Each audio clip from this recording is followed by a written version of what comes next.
5 on this list played his home games in Yankee Stadium in New York. Quarterback Fran Tarkenton.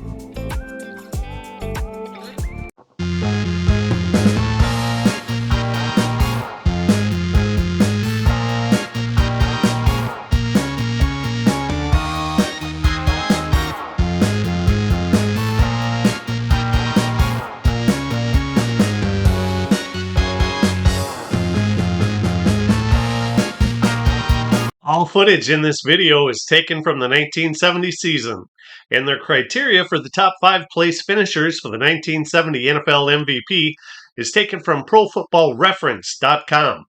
An approximate value is awarded to players, so stick around to the end to see who's number 1. He may surprise you.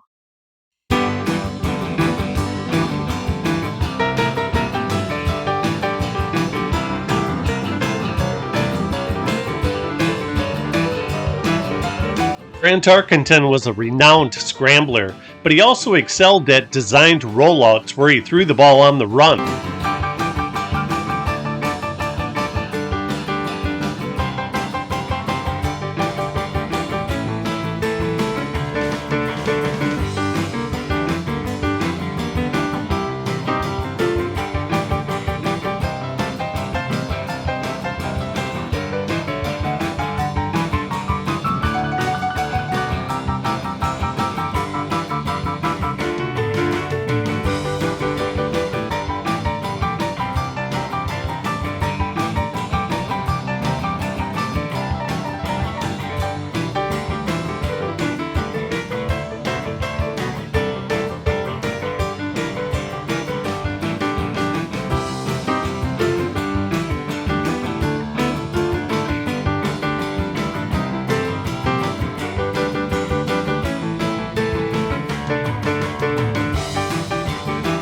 Tarkenton was near the top of the NFL passing categories, but he also added a lot of value as a runner too.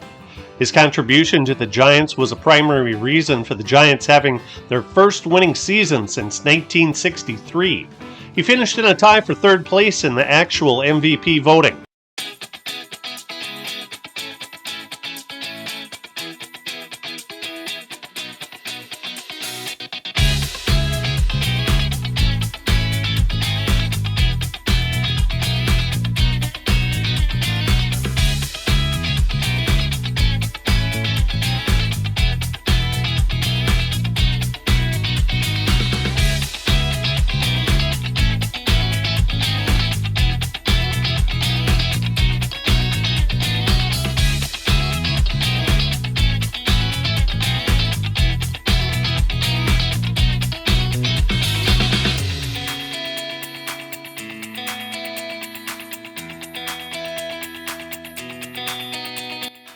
Even though Tarkenton had 5 Pro Bowl seasons prior to 1970, he had not received a single MVP vote from 1961 through 1969.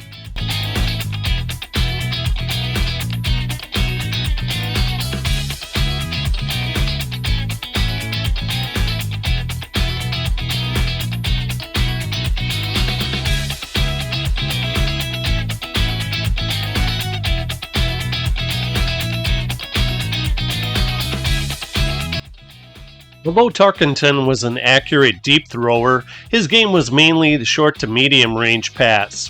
He was highly effective in throwing to his running backs Ron Johnson and Tucker Frederickson, who caught 48 and 40 passes respectively.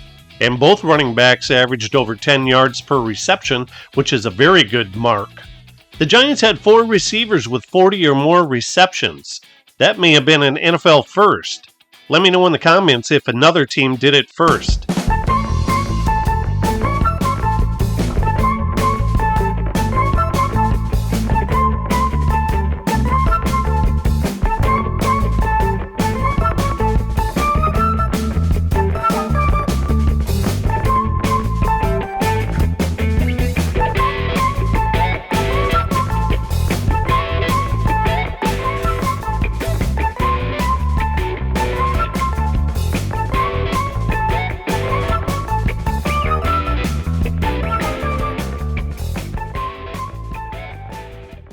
Giants running back Ron Johnson is number 4 on the list. He was a workhorse, as his 263 rushing attempts led the NFL, as did his 311 touches and his 1,514 yards from scrimmage. Somehow he only finished ninth in the actual MVP voting.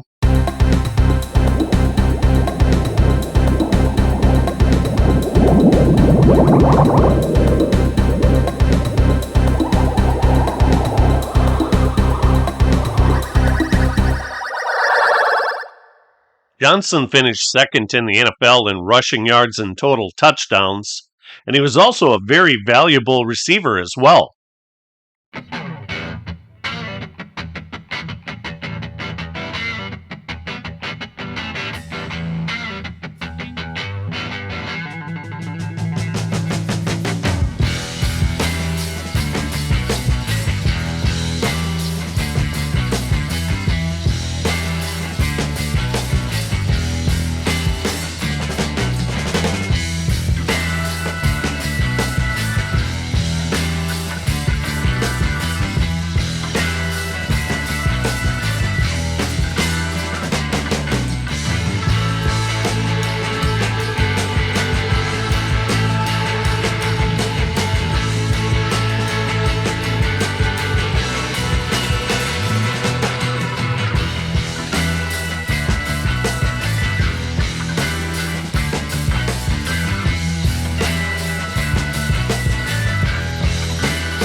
Going was not always easy for Ron Johnson, but like all good running backs, the more that you give them the ball, the better chance they have of breaking the long gainer.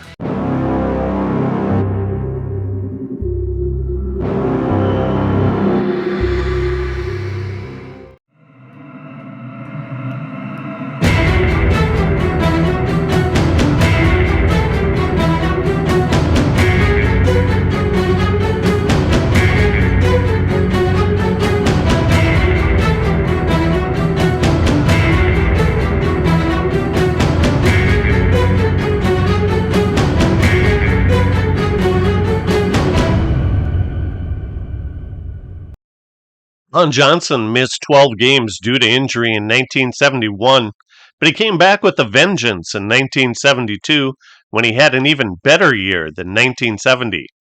He's been retired from the NFL for nearly 50 years, but he shouldn't be forgotten.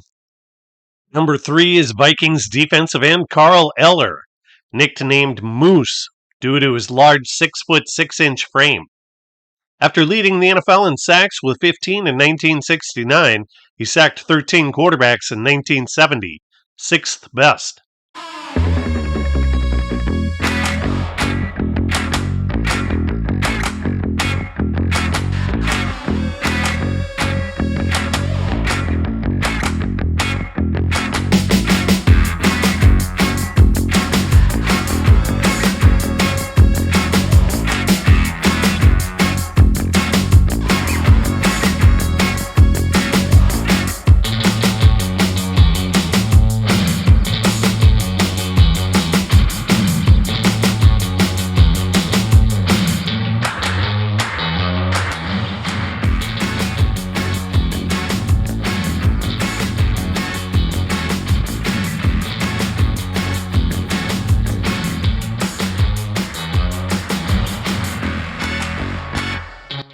Coming off an actual third-place MVP finish in 1969, he finished fifth in 1970.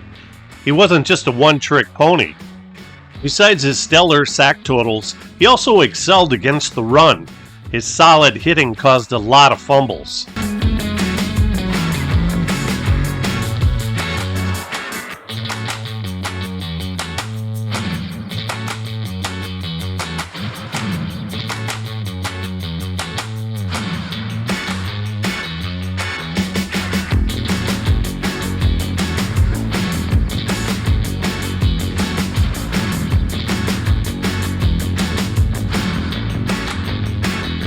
In the divisional playoff game against the 49ers, we can see his great lateral pursuit. And here we have Little Red Riding Hood congratulating Eller on a great game.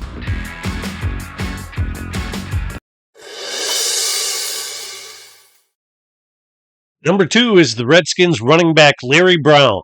Like Ron Johnson, he was another workhorse. How a guy who ranked number 1 in rushing and made first-team All-Pro didn't receive a single MVP vote is beyond me. This is the primary reason that I made this video, to right the wrongs that were made in the actual MVP voting.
The real 1970 MVP is Alan Page.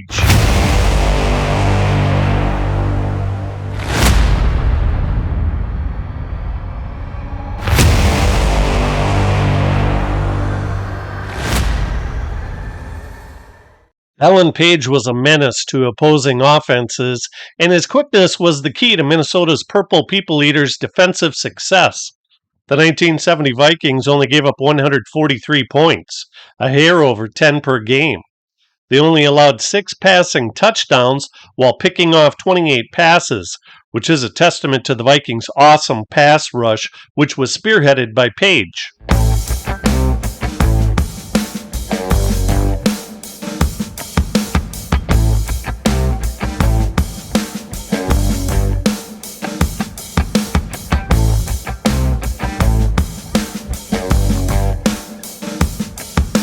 Page and the Vikings were tremendous against the run, too, allowing only 4 rushing touchdowns all year.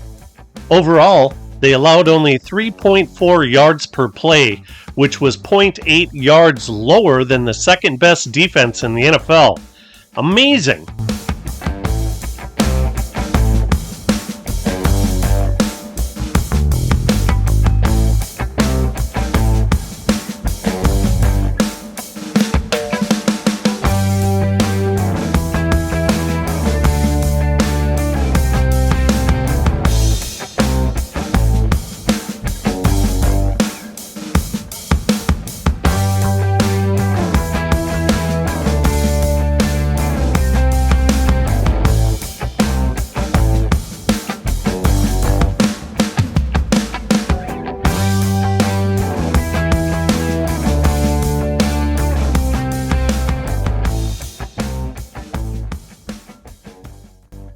Congratulations to Alan Page. I asked him if he thought he was deserving of being the MVP, and this is how he responded.